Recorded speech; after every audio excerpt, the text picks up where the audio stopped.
Oh, good afternoon, everybody.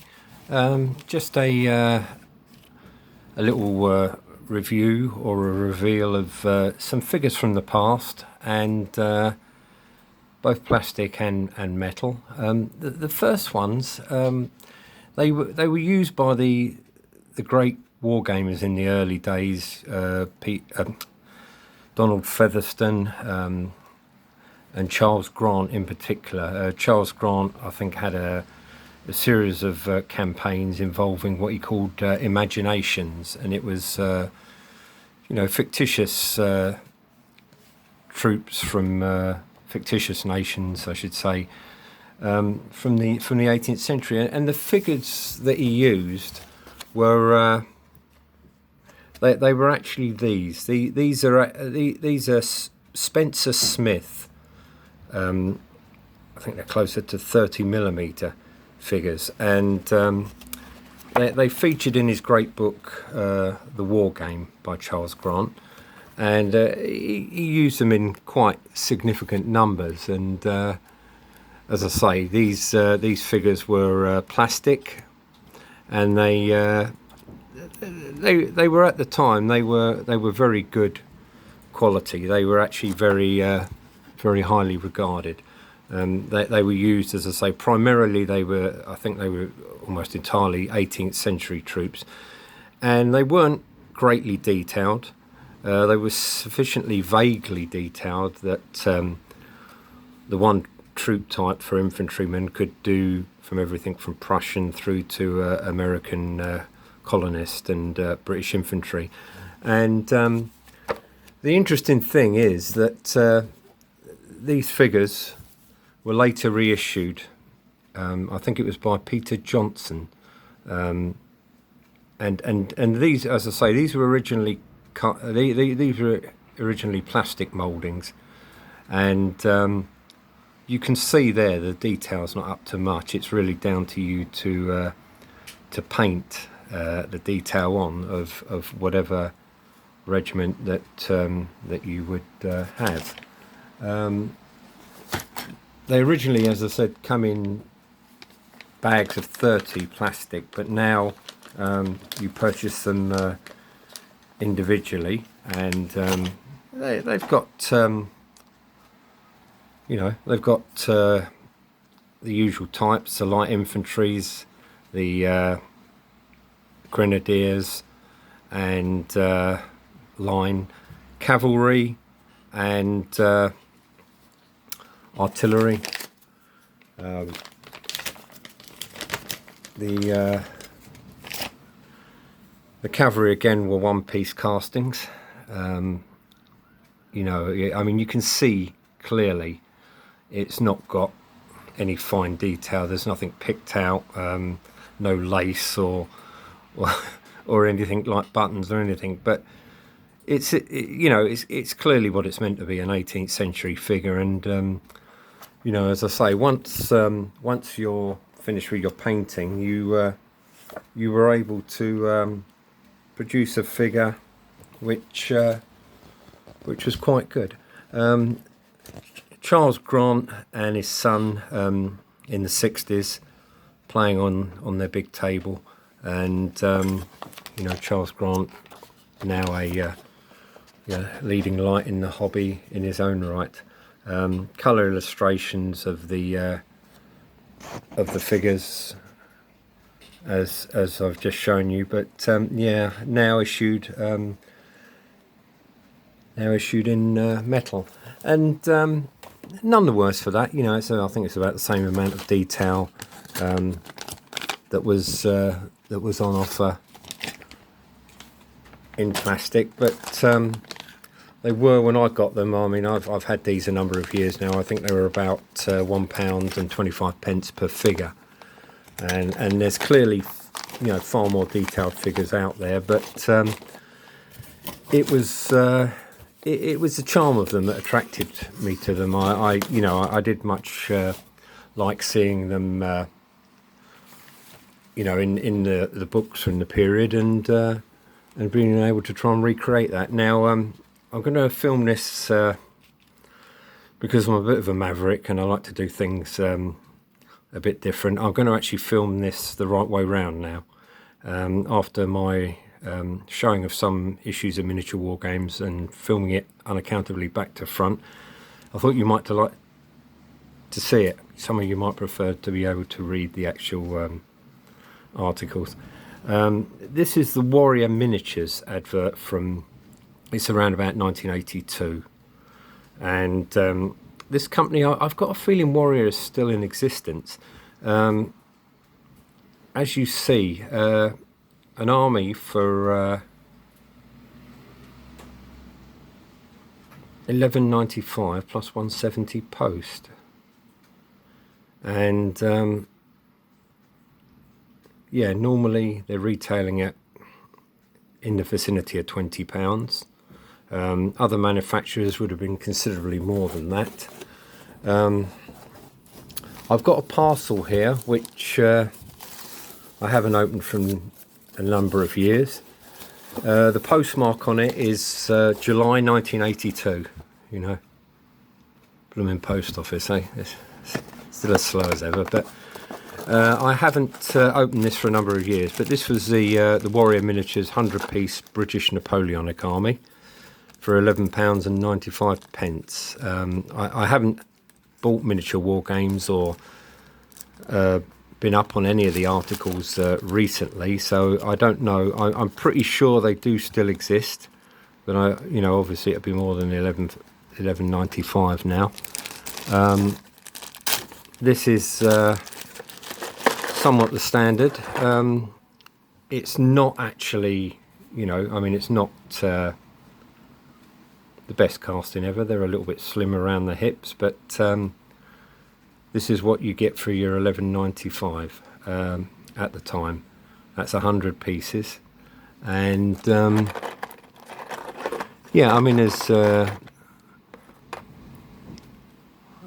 an officer figure here. There's cavalry. They are a little bit, what could I say? Anatomically not entirely pleasing to the eye, in my humble opinion, but I guess you get what you pay for. And this, as I said, is a 100-piece metal casting army at the time for $11.95, and I presume it's still extremely economic now, in comparison with whatever else is going. So that's Warrior Miniatures down from Glasgow, and as I say, postmark 1982, so they've been sitting in my cupboard for an awful long, what is it, nearly 40 years. And the other one, I should show you a little bit more in depth, the French. Let's see if we're going to get out here now. This is the standard of the horses, for example. Not too bad at all. A bit on the slim side, perhaps. Yeah, that horse's waist there looks, I think that's going to snap actually if you put a heavy rider on there, but they've got a certain charm. I always maintain that whatever the figures, whatever the style, this applies particularly to some of the modern plastics. Atlantic, even some of theirs were, Atlantic plastics were pretty bad, but they had a toy soldier style that was not terrible. It was actually maybe of its time, but yeah, now he's quite dainty, really. He's quite on the slim side, but he is actually quite. He's got a bit of, they're much superior, obviously, to the Spencer Smith or the recast of the Spencer Smith plastics now in metal. These are a whole different order. They've got some buttons and belts and everything, some detail on there. A bit of the casting missing from the pennant there, but overall, there's a lot to be said for these. You might sort of balk at paying £50 or £60 for an army, and yet these will be relatively modestly priced in comparison. We have, as I say, it looks like French voltigeurs or line infantry here, and yeah, again, that's not at all bad, is it? Really, that's actually looking a bit better than the British set. That's quite nicely proportioned there, and yeah, I mean that's. I'm pretty sure he's still out there. You'll have to update me, some of you guys that take the magazine now, but I haven't seen any adverts in a magazine for a long time. The other figures, I'm going to switch over to, oh, before I do, I'll just show you in this particular issue of miniature war games. There's a picture of Northern Militaire wargaming show in 1982, and you've got Stuart Asquith and Peter Gilder, and just looking for some of the other well-known names. Paul and Teresa Bailey minifigs, and the other one I think be known to you will be Bob O'Brien, who I think he still produces, or he did, unless anything terrible has happened to him in the meantime. The last time I read, he was still producing books. And Phil Barker, Sue and Phil Barker, Phil, who wrote the Airfix magazine guide for ancient wargaming amongst 100 or more others, and his wife, who did numerous rule sets. And interestingly, in this particular issue, purely by chance, you've got the. I was previously talking about Imaginations, the Charles Grant. Where are we? Charles Grant's reimagining of 18th century battles. The figures here are not actually the Spencer Smith ones, although I believe in the black and white photographs here, the Spencer Smith figures are to be seen. And he had a marvellous campaign going over a number of years between him and another half a dozen or so war game big names of that time. As I say, this is a 1982 miniature war games, including quite nice, I think that's Peter Gilder's figures again, British Hussars. But getting back to what I was talking about earlier, got a couple of boxes here of, used to be Atlantic figures, then they were brought out by Nexus, and this is Egyptian cavalry, and that's pretty much what you get there. Fairly slim figures, nice proportions really, and I had painted up a couple of hundred of these many years ago when they came as Atlantic figures, and they used to come in what appeared to be a box but with a loose top on, so it opened in a kind of book type fashion, and inside the first page of this book was the details about the history of the figures and everything, and I painted them up, and obviously in a house move I left them behind, but I had about 20 or so of these chariots, which were, I remember, ruddy hard work at the time. Well, certainly I was going to say as a younger man, but I think I painted better than I do now. I had steadier hands anyway. And that's pretty much what you got. As I say, that was in the range that also included the phenomenal Colosseum. I mean, 30 or 40 years ago, the Atlantic Roman Colosseum was about £30, which is, I mean, these are very rough estimations, but you could triple that now.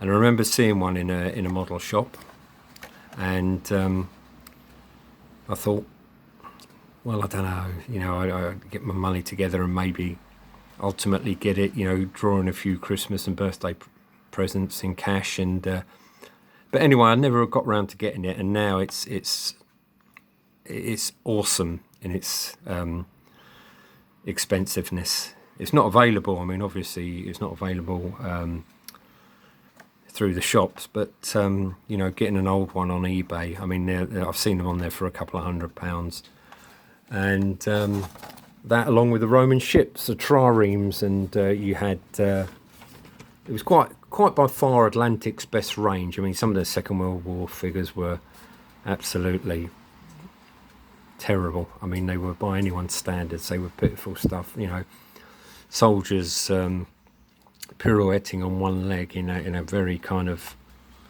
camp sort of fashion. And you know, you think these are slim, well, the Second World War range was appalling. Yeah, this is again, this is the infantry arm of the Egyptian army. They did a Greek range, they did a Roman range, and you know, we're a bit on the slim side, but they didn't look at all bad. They looked, once painted, they looked entirely appropriate. You've got Nubians, you've got Royal Guard, you've got everything on there, axemen, spearmen, and yeah, there's actually a advert for the same, all in Italian, except this section up here, and that is pretty much what you get. So very, very nice, and reissued by Nexus, but now unavailable, I believe. This set is a Waterloo 1815. Not so much the Waterloo 1815 that we know now. They seem to have redone most of their figures or have a much larger range, but wonderful artwork. The only thing about these was that I mean, they were very much very much a toy. I mean, if you're getting that, they were as I say, there's a good deal of, I mean, some of the individual vignettes are masterful. I mean, the downed horse with the officer and trooper behind.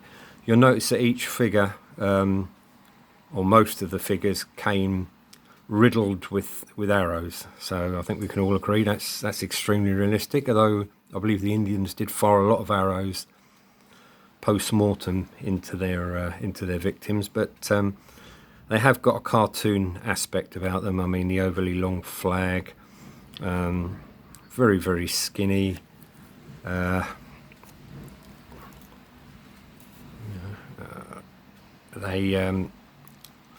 Yeah, I mean, once again, they'd fall under the category of nostalgia and charm rather than any great realism. That's yeah, each sprue is the same, but as I say, some of the individual, the casting of this was quite superb, really.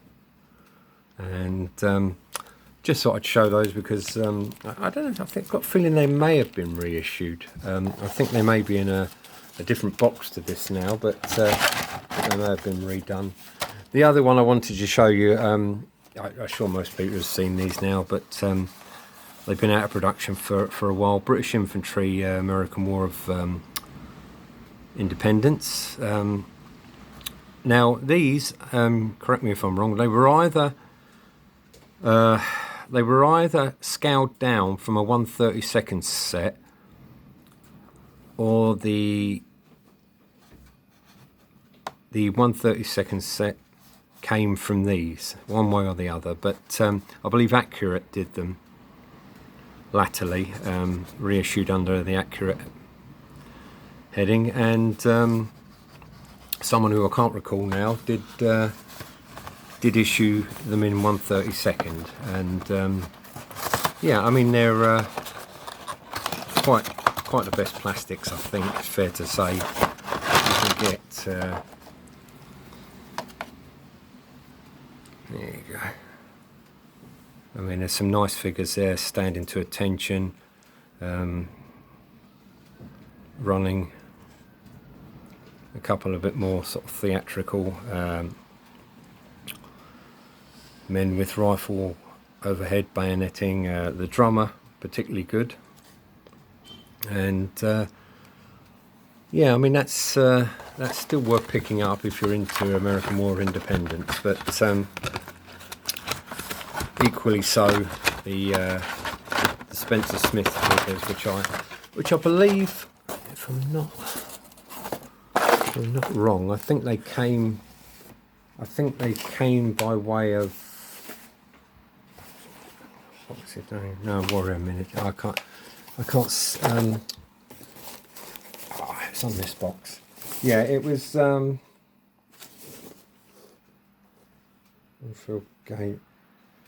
Peter Johnson.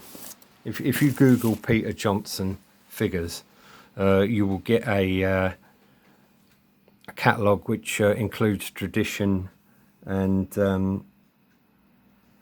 a number of other figures, including some from, I believe, what was formerly called in Donald Featherston's day, Swedish African engineers figures, renamed, modern British guardsmen and lifeguards, and those, you know, the Spencer Smith figures are, as I say, very limited in terms of detail, but they will paint up into quite a nice army, which is, I suppose, at the end of the day, what it's all about. I'm continuing with my Sudan range. I'm just getting through some more dervishes, which I'll put up next time. I've just got to the stage where I'm crazily painting patched jibbers or gowns or uniforms with small patches all over them. So busy doing that at the moment, but not so long to go now in terms of the Newland Miniatures Sudan range. I've got the camels and the horse cavalry of the dervishes to complete, and then I think that'll be the first time probably in my life I've actually completed a project from start to finish, so I'm not going to talk too soon. Got a bit of painting time this weekend. We've got Storm Dennis, even in London. We're getting 70, 80 mile an hour or thereabouts winds and rain, and looking out the window, I don't think I'll be going anywhere.